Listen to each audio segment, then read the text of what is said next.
कहते हैं हर शहर में कुछ ऐसी कहानियां होती है जो सच भी होती है और झूठ भी, लेकिन 1.5 फुटिया जो सिर्फ कहानी नहीं है। कुछ लोग उसे जिन्न का बच्चा कहते हैं, तो कुछ कहते हैं वो अधूरी आत्मा है, और कुछ लोग जो उसे देख चुके क्या तो जिंदा नहीं बचे या फिर कभी पहले जैसा नहीं रहा। मध्य प्रदेश के एक छोटे से कस्बे नरसिंहपुर रोड के पास की कॉलोनी में अचानक अजीब घटनाएं शुरू हुई। लोग रात में गायब हो गए। सीसीटीवी में सिर्फ एक छोटा सा काला साया दिखता और हर केस में एक चीज कॉमन थी, मरने वाले ने मरने से पहले पीछे एक बार मुड़कर जरूर देखा था। राघव एक क्राइम जर्नलिस्ट इस केस की तह तक जाने आया। उसे ऐसी कहानियों में दिलचस्पी थी, लेकिन वो अंधविश्वासी नहीं था। ऐसे ही एक रात जब किसी की मौत हुई, अगली सुबह वो थाने पहुंच गया और उसने पुलिस से पूछा, सर ये तीसरी मौत है, कोई क्लू? नहीं, किसी ने मारने वाले को नहीं देखा। तो कोई पैटर्न? हाँ, मरने से पहले 2 लोगों ने कहा उन्हें किसी बच्चे की आवाज आई थी। ये सीसीटीवी फुटेज देखो। इंस्पेक्टर के कहने पर राघव ने एक सीसीटीवी फुटेज देखा।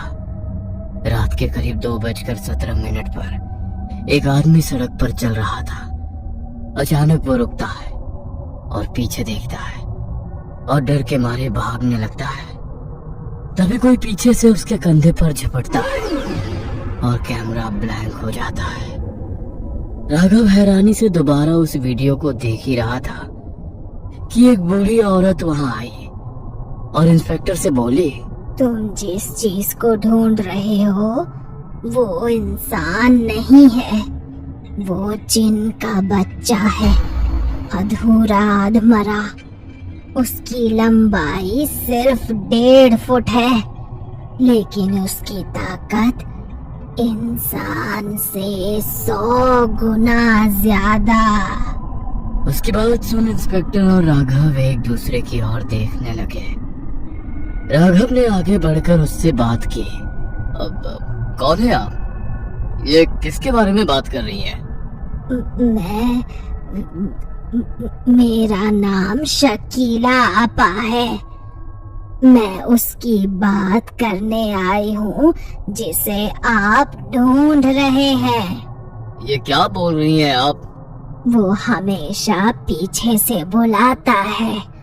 उसकी आवाज कभी बच्चे जैसी होती है, कभी किसी अपने की। उसकी आंखें पूरी काली होती हैं और उसका चेहरा आधा जला हुआ। वो परछाई खा जाता है। जिसकी परछाई वो खा ले, वो इंसान धीरे धीरे अंदर से खत्म हो जाता है। आप बेमतलब की अफवाह मत फैलाओ। ये अफवाह नहीं है, सच है। आप बस लोगों को बोल दो कि अगर पीछे से कोई आवाज आए तो मुड़ कर ना देखें। 21वीं सदी में 18वीं सदी की बातें कर रहे हो। लोग हम पर हंसेंगे कि हम कातिल को नहीं ढूंढ पाए, तो अफवाह फैला रहे हैं। राघव शकीला आपा की बातें सुन रहा था। उसकी आंखें देखकर उसे यकीन होने लगा कि यह औरत झूठ नहीं बोल रही है। ये सच है या अफवाह, इसका पता मैं लगा कर रहूंगा। मैं खुद इसका पता लगा कर रहूंगा। राघव ने तय किया, आज रात वो खुद बाहर जाएगा। वो अंधेरी रात में बाहर निकला। रात के 2 बज रहे थे। सड़क खाली थी। अचानक किसी बच्चे की आवाज आई, भैया। आवाज सुन राघव रुक गया। आवाज पीछे से आई थी। उसका दिल जोर से धड़कने लगा। भैया, मुझे घर जाना है। राघव ने धीरे धीरे पीछे देखा और जो उसने देखा उसकी रूह कांप गई। वहां एक छोटा सा बच्चा खड़ा था, लेकिन उसका शरीर टेढ़ा मेढ़ा था। हाथ लंबे, पैर उल्टे चेहरा आधा जला हुआ और आंखें पूरी काली, बिना पुतली के। वो धीरे से मुस्कुराया और फिर अचानक वो जमीन से उछला और सीधा राघव के सीने पर आ गिरा। अचानक झटके से राघव जमीन पर गिर पड़ा। उसे लगा जैसे उसकी सांस रुक रही है। वो चीज उसकी छाया को पकड़ने की कोशिश कर रही थी। राघव खुद को बचाने की कोशिश कर रहा था, मगर वो कामयाब नहीं हुआ। अंधेरे में उसकी चीख गूंजने लगी। तभी राघव को शकीला आपा की बात याद आई कि लोहे से वो डरता है। उसने जेब से चाबी निकाली और उस पर वार किया। जैसे ही राघव ने उस पर वार किया, वो चीख कर पीछे हट गया और फिर गायब हो गया। मगर साथ ही गायब हो गई राघव की परछाई। यह देख राघव को डर लगने लगा, क्योंकि शकीला आपा ने बताया था कि जिस इंसान की परछाई को वो खा ले, वो धीरे धीरे खत्म हो जाता है। राघव तुरंत शकीला आपा के पास पहुंचा और उन्हें सारी बात बताई। ये तो बहुत बुरा हुआ। अब तुम्हें कोई नहीं बचा सकता। मेरे साथ चाहे कुछ भी हो जाए, मगर अब मुझे उसे खत्म करना है। मुझे उसके बारे में सारी बात बताओ, और आपको उसके बारे में सब कैसे पता ये बताओ। बूढ़ी शकीला आपा ने जब राघव को सारी बात बताई तो उसको उनकी बातों पर यकीन ही नहीं हुआ। यहाँ एक रसूखदार व्यक्ति के कहने पर तांत्रिक ने इसे बुलाया है, ताकि लोग डरकर उस कॉलोनी को खाली कर दें और करोड़ों की जमीन बिल्डर को कौड़ियों के भाव में मिल जाए। और आज राघव को निशाना बनाना भी प्लान का ही हिस्सा था, ताकि न्यूज़पेपर के जरिए लोगों तक ये बात जल्दी से पहुंच जाए। आपको ये सब कैसे पता? मरने वाले में सबसे पहला इंसान मेरा पति था। उसकी परछाई गायब थी। तब मौलवी जी ने सारी बात पता की और वो पुलिस को कुछ बता पाती, ताकि वो लोगों की मदद कर पाए। उसके पहले ही उन्हें भी मार दिया गया। वो ये सब खुद के फायदे के लिए कर रहा है। तुम जो कोई भी हो, मुझे नहीं डरा सकते। मैं दोबारा तुम्हारा सामना करने के लिए आ रहा हूँ। कहते हुए राघव ने फैसला किया वो उस जगह जाएगा जहाँ ये सब शुरू हुआ था। वो एक पुराना खंडहर था। रात के करीब 3 बजे। हवा भारी थी और अंधेरा बहुत गहरा था। वहाँ अचानक चारों तरफ से आवाजें आने लगी। भैया, राघव, मुझे बचाओ। राघव घबराकर इधर उधर देखने लगा और फिर वो सामने आया। इस बार और भी भयानक। उसका शरीर जगह जगह से फट रहा था। अचानक उसका पूरा शरीर जल गया और उसके अंदर से एक काला धुआं निकला। एक बड़ा डरावना जिन।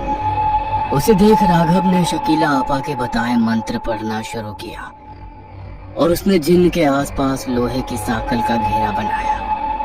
जिन चीखने लगा और फिर धीरे धीरे गायब हो गया। राघव को लगा 1.5 फुटिया खत्म हो गया। अगले दिन सब कुछ सामान्य लग रहा था। राघव ने केस बंद कर दिया। लेकिन उसी रात जब वो सो रहा था, उसे पलंग के नीचे से आवाज आई, भैया। उसने धीरे धीरे नीचे देखा और उसके बेड के नीचे 2 काली आंखें उसे घूर रही थी।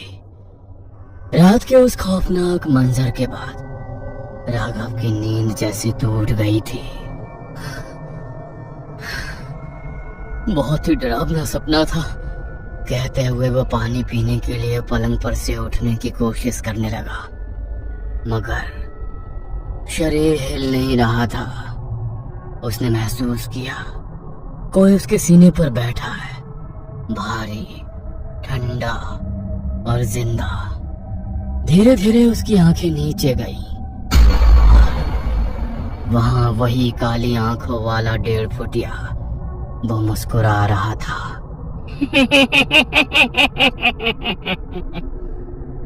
अब तू मेरा है, तुझे कोई नहीं बचा सकता।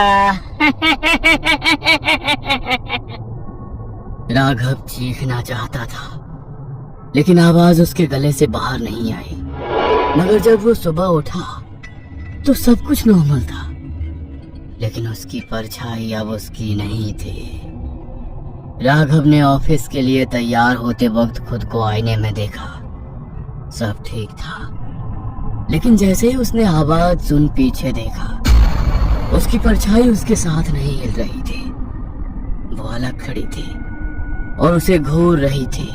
अचानक परछाई ने मुस्कुराई और धीरे से फुसफुसाई, वो आ चुका है। राघव पीछे मुड़ा, मगर वहां कोई नहीं था। अब राघव जहां भी जाता उसे वही आवाज सुनाई देती, भैया। ऑफिस में, सड़क पर, यहाँ तक कि फोन कॉल में भी। एक दिन उसने कॉल उठाया तो दूसरी तरफ से सिर्फ सांसों की आवाज आ रही थी। ये सांसें उसे अपने कंधे पर महसूस हो रही थी। तो उसने पीछे देखा तो वहां 1.5 फुटिया खड़ा था। राघव ने तुरंत फोन फेंक दिया, मगर अचानक फिर वो गायब हो गया। राघव ने सोचा ये सब उसका वहम है, लेकिन उसी दिन उसे खबर मिली। जिस आदमी को उसने सीसीटीवी में देखा था कि जो कि मर चुका था, वो वापस आ गया है। लेकिन वो इंसान नहीं था। उसकी आंखें खाली थी, बेजान चेहरा, और उसकी परछाई गायब थी। राघव फिर शकीला आपा के पास गया। वो उसे देखकर घबरा गई।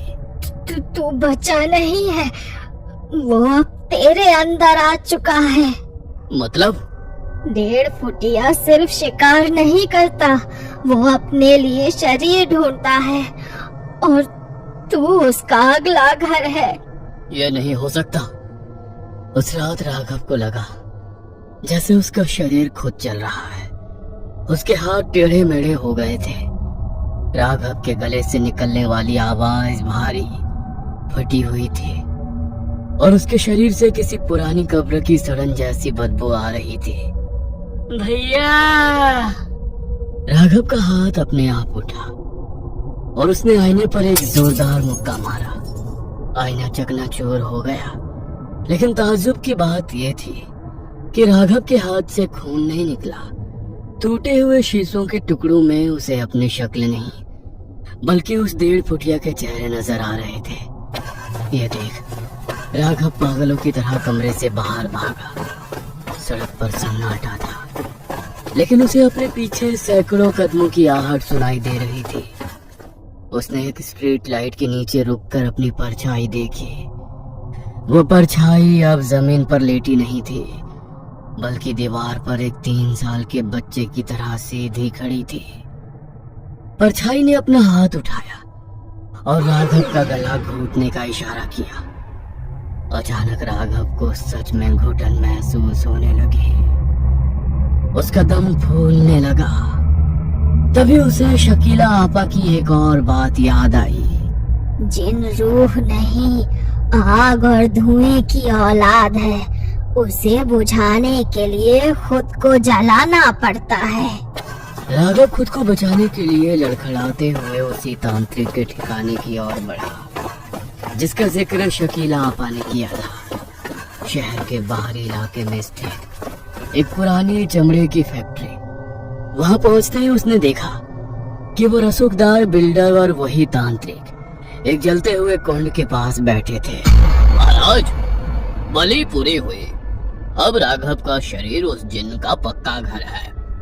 अब ये पत्रकार वही लिखेगा जो हम चाहेंगे, और पूरी कॉलोनी डर के मारे खाली हो जाएगी।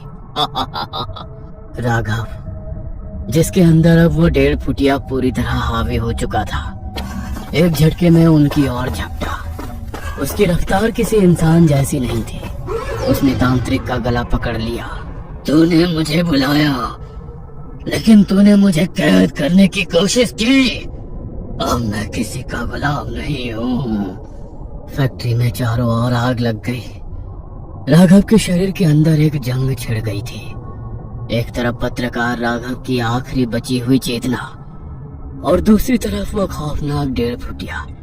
राघव ने देखा कि सामने तेजाब का एक बड़ा टैंक खुला पड़ा है। उसने अपनी पूरी इच्छा शक्ति बटोरी और चिल्लाया, यदि ये शरीर तुम्हारा घर है और यही तुम्हारा ठिकाना है, तो मैं इस ठिकाने को ही बर्बाद कर दूंगा। साथ में तुम भी खत्म हो जाओगे। बिल्डर और तांत्रिक की चीखों के बीच राघव ने उस जलते हुए कुंड से आग उठाई और खुद को आग लगा ली। जैसे ही आग की लपटें उसके जिस्म को छूने लगी, उसके अंदर से एक दिल दहला देने वाली चीख निकली। वो 1.5 फुटिया धुआं बनकर बाहर निकलने की कोशिश करने लगा, लेकिन राघव ने लोहे की एक भारी चेन अपने हाथ में लपेटकर खुद को और उस धुएं को जकड़ लिया। अगले ही पल एक जोरदार धमाका हुआ। अगली सुबह पुलिस को वहां सिर्फ राख मिली। ना राघव का शरीर मिला, ना ही वो रसूखदार बिल्डर। केस फाइल में लिख दिया गया कि गैस लीकेज की वजह से हादसा हुआ। महीनों बाद नरसिंहपुर की उस कॉलोनी में शांति थी, लेकिन एक रात एक नया चौकीदार ड्यूटी पर तैनात था। तभी उसे पीछे से एक पतली सी आवाज आई, भैया यहाँ बहुत अंधेरा है, थोड़ी सी रोशनी होगी क्या? चौकीदार ने जैसे ही पीछे मुड़कर देखा, उसे सड़क पर कोई नहीं दिखा, लेकिन सीसीटीवी कैमरे की फुटेज में उस चौकीदार के पीछे एक 1.5 फुट की परछाई हाथ हिला रही थी। राघव तो चला गया था, लेकिन वो 1.5 फुटिया अब भी जिंदा था। अपना तो उसका कोई ना ही मालिक था, ना ही कोई रहने का ठिकाना। वो पूरी तरह आजाद था।